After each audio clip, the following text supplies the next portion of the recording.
order to meet the food requirements over the next 25 years is going to require better integration across disciplines than we've ever seen before. He never thought that he was much, that he did anything great. He just thought he did what needed to be done, and what anybody should be doing is to use whatever talents we have to help others. And he just made you feel like you could make a difference. You and a few individuals working toward a common goal could really make a significant difference. I think the most important thing people need to remember about my grandfather was the importance of mentoring the next generation. He didn't win the Nobel Peace Prize on his own. He won it because of all the hunger fighters that he trained.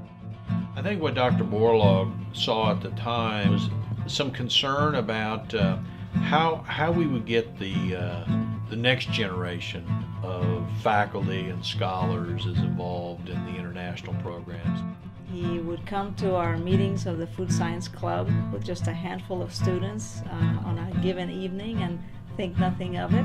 I don't know that the students really appreciated who he was, and there he was imparting his great wisdom to this next generation of hunger fighters. And just a very down-to-earth individual, but yet at the same time, when he needed to charge it up, if you will, I saw him at his best, on top of his game. He wasn't afraid to tackle the tough issues.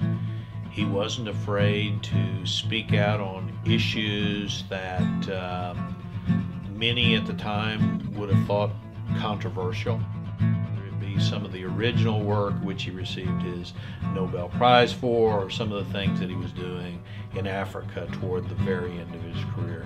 He was never afraid and wasn't concerned about taking a risk.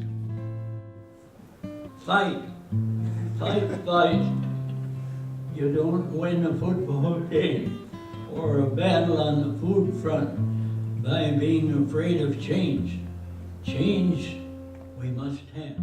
He was relentless, and I think he would tell us all that we need to sleep less and work more, that there's a lot to be done, no time to waste, and that there's people starving out there that need us to do our work.